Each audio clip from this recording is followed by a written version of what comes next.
Imaginemos por un momento invertir, no sé, digamos que 1 millón de pesos en tecnología de punta para una escuela o para una oficina corporativa. Cajas brillantes, tabletas nuevas, todo eso, ¿no? Exacto. Pantallas interactivas en cada sala, licencias corporativas carísimas en la nube. O sea, se siente verdaderamente como entrar al futuro. Totalmente. Sin embargo, los datos que tenemos muestran una realidad, pues, bastante alarmante. El 80% de estas implementaciones tecnológicas terminan siendo, a nivel funcional, el equivalente a comprar un lápiz digital increíblemente caro. Un pisapapeles muy sofisticado. Sí, tal cual. Meses después de la gran inversión, la gente usa esas pantallas luminosas exactamente de la misma manera en que usaban una hoja de papel hace 30 años. Es un fracaso monumental en la promesa de la transformación digital. Y es súper frustrante ver eso en la práctica. Por eso, bienvenidos a esta nueva inversión profunda. Hoy nuestra misión central es diseccionar exhaustivamente qué es el modelo SAMR, un marco analítico que explica por qué la tecnología fracasa tan a menudo en revolucionar nuestras mentes. Y más importante aún, cómo podemos configurarla para que de verdad transforme la manera en que aprendemos y trabajamos. Exactamente. Analizaremos desde la mecánica cognitiva básica hasta los últimos reportes de integración de inteligencia artificial y unos estudios fascinantes de la Universidad de Calgary. Fíjate que ese contraste entre la gran inversión económica y el estancamiento cognitivo es el punto de partida perfecto para hoy. Es que pasa en todos lados. Claro, porque existe una creencia sistémica, casi como un pensamiento mágico. La gente asume que la mera fricción del usuario con una pantalla de cristal ya va a generar un aprendizaje superior por arte de magia. Como si la pantalla te hiciera más inteligente solo por tocarla. Ajá, pero la realidad técnica es que la tecnología por sí sola es inerte. O sea, es un amplificador, no un creador de soluciones. Y ahí es donde entra la brillantez de este modelo, ¿cierto? Justo. Ahí es donde el doctor Rubén Puentedura introdujo el modelo SAMR. Y lo clave aquí es que este modelo no audita el dispositivo o el hardware, lo que hace es auditar la arquitectura de la tarea en sí. O sea, se enfoca en qué estás haciendo con el aparato. Exacto. Nos obliga a evaluar si el cerebro de quien usa la herramienta está haciendo algo diferente o si solo está haciendo lo mismo pero con píxeles en lugar de tinta. Bueno, vamos a desempacar esto para entenderlo bien. Para entender cómo la tecnología puede revolucionar el aprendizaje, primero debemos entender cómo a menudo solo lo maquilla, por así decirlo. Sí, es una gran forma de ponerlo. El modelo SAM funciona como una especie de escalera, un diagnóstico de 4 niveles, que se divide en 2 grandes hemisferios o categorías. Empezando por la base, claro. Ajá. La primera categoría es la mejora. Y el nivel más básico de todos, la S del acrónimo, es la sustitución. Básicamente aquí se reemplaza una herramienta analógica por una digital sin absolutamente ningún cambio funcional. Cero cambio en la metodología. Cero. El ejemplo de las fuentes es buenísimo. En lugar de leer el texto impreso de Romeo y Julieta en un libro de bolsillo, el aula entera lo lee en un archivo PDF estático dentro de una tableta. El profesor sigue hablando al frente y los alumnos siguen callados. Y ojo, que en el entorno corporativo lo vemos constantemente. Uy, sí me imagino. Formulario de papel en una sala de conferencias. Bueno, ahora consiste en sentar al empleado nuevo a llenar exactamente las mismas casillas, pero en un documento de procesador de texto genérico. ¡Qué locura! La dirección del flujo de información sigue siendo unidireccional. El supervisor o el profesor sigue siendo el cuello de botella absoluto, por el que debe pasar todo el conocimiento. Pero, a ver, basándome en los reportes, aquí hay un problema evidente de optimización de presupuesto. Gastar una parte masiva de dinero para simplemente replicar un PDF me parece un desperdicio injustificable, la verdad. Suena ilógico si lo ves solo desde los números. Es que es como comprar un auto deportivo de lujo con un motor hiperavanzado solo para manejar a 10 km/h en el estacionamiento del supermercado. Me encanta esa analogía. Tienes una máquina con un potencial inmenso y la estás usando para rodar en círculos. Si la sustitución no altera en absoluto la mecánica del aprendizaje, ¿por qué los analistas no la descartan como un fracaso inmediato? Bueno, esa es una visión muy enfocada en la eficiencia bruta, pero fíjate que ignora por completo la psicología del usuario humano ante cambios sistémicos. A ver, explícame eso. Exigir una transformación metodológica radical desde el primer día genera algo que, en la literatura académica, se conoce como sobrecarga cognitiva. Ah, claro, el cerebro se satura. Exacto. Si tú fuerzas a una plantilla de profesores de 60 años o a un equipo de contadores súper tradicionales a abandonar sus rutinas y saltar a la arquitectura colaborativa en la nube de un solo golpe, el sistema simplemente colapsa por ansiedad y resistencia al cambio. Híjole, sí, tiene todo el sentido. Entonces, la sustitución opera como un puente de seguridad psicológica, como perderle el miedo al agua antes de nadar. Permite que el individuo se familiarice con la fricción física del nuevo dispositivo. O sea, aprender dónde hacer clic, cómo encenderlo, cómo navegar el menú. Justo eso, sin el estrés de tener que reinventar su identidad profesional al mismo tiempo. Entendido, entendido. Funciona como las rueditas de entrenamiento en una bicicleta, para evitar el pánico inicial. Tal cual. Pero, y aquí viene mi gran pero, el puente tiene que llevar a algún lado. Construir una casa permanente en el estacionamiento del supermercado sigue siendo un error gravísimo. Sí, vivir en la sustitución es el problema real. Entonces, ¿en qué momento la herramienta deja de ser un simple reemplazo y empieza a justificar la inversión? O sea, ¿cómo cruzamos al siguiente nivel de esta escalera? A la A del acrónimo, que es el aumento. Todavía estamos dentro de este primer hemisferio de la mejora. La tarea sigue siendo la misma en su núcleo, pero la tecnología ya comienza a aportar funciones nativas que, digamos, reducen drásticamente el tiempo de ejecución. Ok, ¿cómo se vería esto en la práctica? Si volvemos a la escritura del ensayo en la escuela o del reporte corporativo, el usuario ya no solo teclea. La plataforma ahora le ofrece correctores ortográficos, algorítmicos en tiempo real, hipervínculos que conectan conceptos con bases de datos externas y diccionarios de sinónimos integrados. Ya veo. La tarea de escribir el documento no ha cambiado metodológicamente, pero la eficiencia funcional ha aumentado bastante. Exactamente, hay una mejora real. Lo que ocurre en el aumento es que la herramienta asume una parte de la fricción mecánica, ¿cierto? Ya no hay que interrumpir el flujo de pensamiento para pararte e ir al librero y buscar un diccionario físico súper pesado. Ajá, te ahorra todo ese proceso manual. El problema que sigo viendo aquí es que, a pesar de los hipervínculos y de que la máquina corrija la ortografía, la dinámica de poder sigue intacta. Completamente intacta. El estudiante sigue escribiendo un trabajo aislado que solo el profesor va a leer. El empleado hace su reporte individual que, seamos sinceros, va a morir en la bandeja de entrada del gerente. Tristemente así es. Entonces, ¿cómo usamos esta misma tecnología para descentralizar realmente el proceso de pensamiento y cruzar esa frontera? Bueno, esa es la frontera crítica del modelo. Cuando abandonamos la mera mejora y entramos al territorio de la transformación. Ahí es donde llegamos a la M, la modificación. Ok, el tercer escalón. Así es. Aquí, la tecnología ya no es un asistente rápido nada más. Altera la estructura fundamental de lo que se está construyendo. El flujo de información deja de ser de uno a uno y se convierte por fin en una red. Aquí es donde se pone realmente interesante. O sea, los casos de estudio sobre plataformas en la nube de nuestras fuentes ilustran esto a la perfección. Sí, son el mejor ejemplo de la modificación. Con este rediseño, ese ensayo aislado evoluciona. Ya no es un archivo estático, sino un documento vivo en la nube. Tenemos a, 4 personas, quizá en diferentes ciudades, investigando y construyendo el mismo documento en tiempo real. Construyendo conocimiento colaborativo.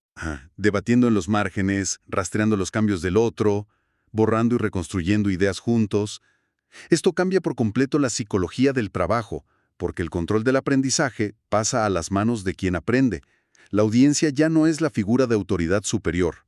Son los propios pares, los compañeros. Y fíjate que el factor de la audiencia es vital para entender la modificación a nivel neurológico. A nivel neurológico. A ver. Sí, cuando un individuo sabe que su trabajo será editado y evaluado por sus compañeros en tiempo real, el nivel de exigencia en la argumentación aumenta automáticamente. Ah, claro, no quieres quedar mal frente a tus colegas. Exacto, se activa una responsabilidad horizontal. La tecnología aquí permite un ecosistema de retroalimentación asíncrona que, pues, logísticamente sería casi imposible coordinar enviando papeles físicos de un lado a otro por correo. Sería una pesadilla administrativa.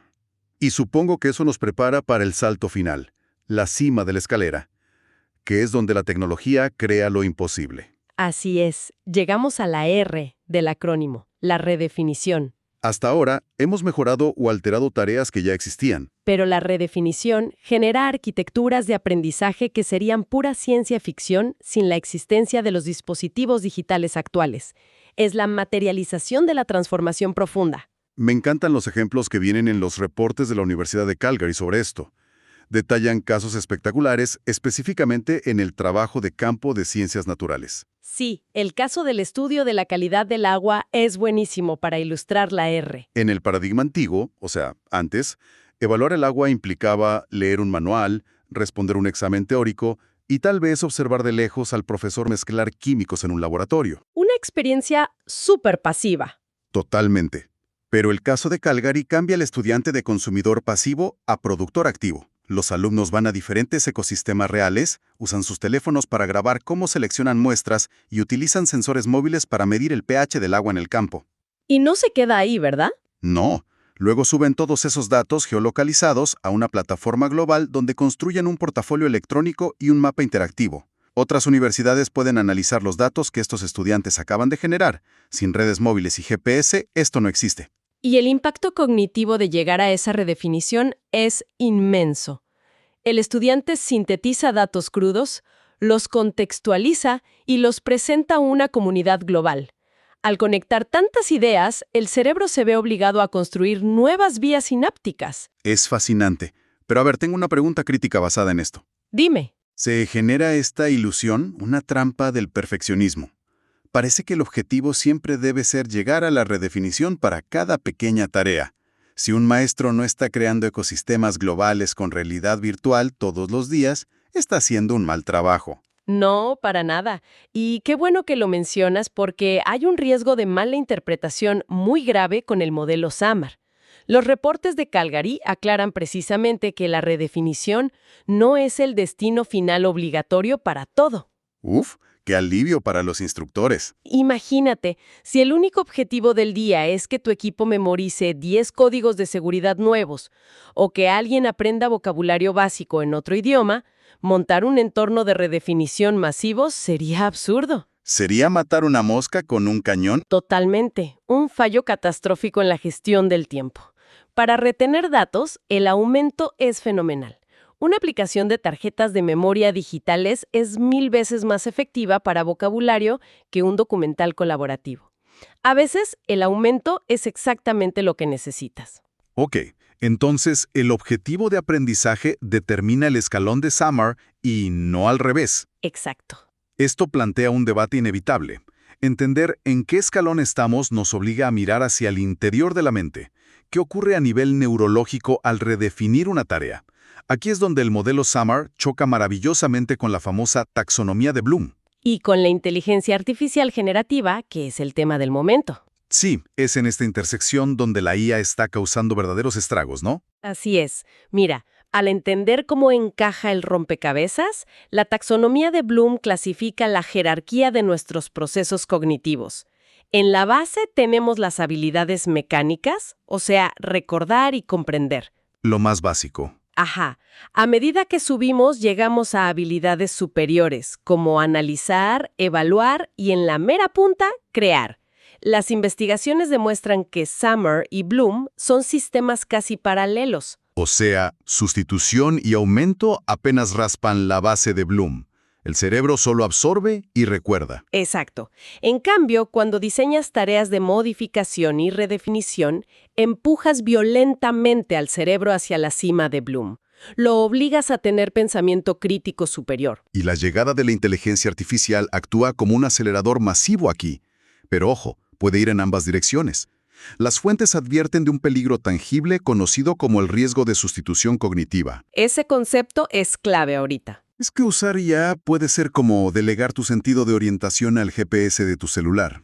Al principio llegas más rápido a todos lados, pero si lo usas absolutamente todos los días durante años, tu cerebro pierde la conciencia espacial.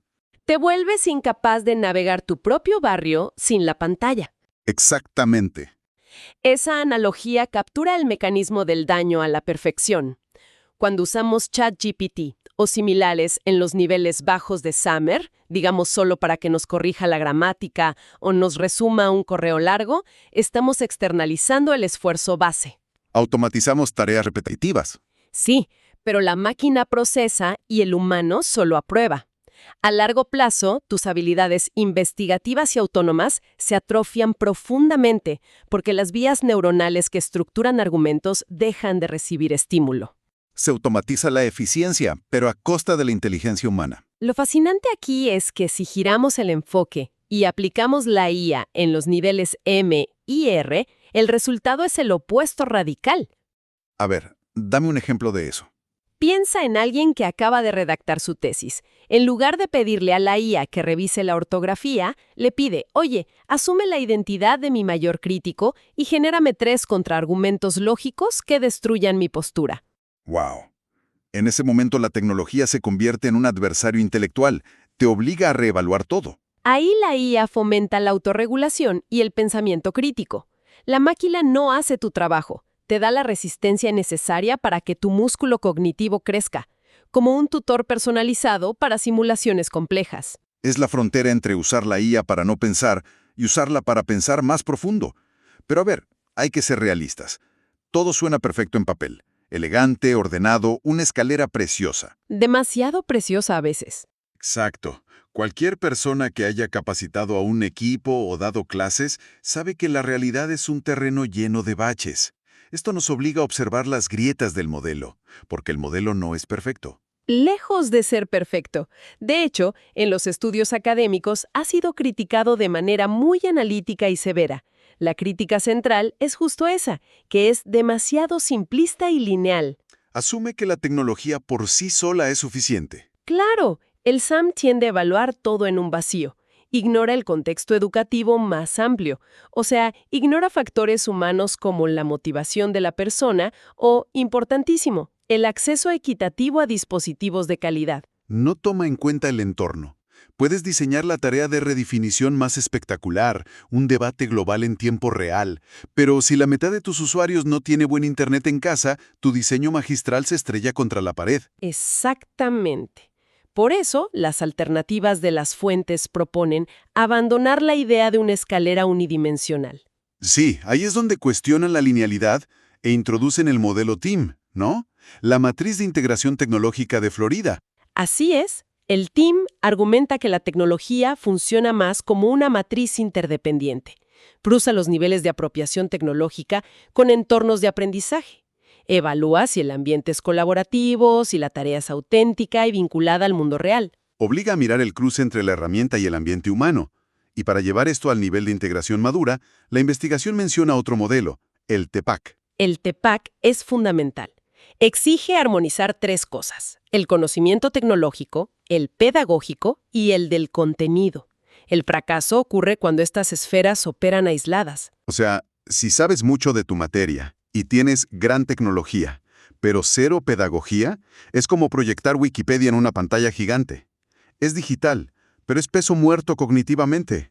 O al revés, buena pedagogía, pero tecnología equivocada, y terminas frustrando a todos. Si conectamos esto con el panorama general, me parece que no hay que descartar el SAMR. No, para nada. SAMR sigue siendo una excelente guía de evaluación inicial rápida, como un termómetro. Entonces, ¿qué significa todo esto para quienes nos escuchan hoy? Bueno, la idea central de todas las fuentes es clara. La tecnología no es el fin, es un vehículo. Añadir plataformas digitales no garantice que vas a aprender o a trabajar mejor. El valor está en auditar nuestras propias herramientas. Preguntarnos, a ver, ¿estoy usando esto solo para reemplazar el papel? ¿O me permite hacer cosas que ayer eran imposibles? Si nos hacen la vida. Claro, delegamos la fricción. Pero, ¿qué pasaría si dejáramos de evaluarlas por lo que hacen por nosotros y empezáramos a medirlas estrictamente por cómo nos obligan a pensar de manera diferente? Si la herramienta hace todo el trabajo cognitivo pesado, tal vez la herramienta está evolucionando muchísimo, pero nosotros nos estamos quedando estancados. ¡Qué provocativo y qué cierto! La verdadera transformación siempre ocurre en la mente, en las conexiones sinápticas, no en la resolución de una pantalla. Hay que mantener esa curiosidad despierta y no dejarnos deslumbrar nada más por el brillo del cristal. Muchísimas gracias por acompañarnos y nos vemos en la próxima Inmersión Profunda.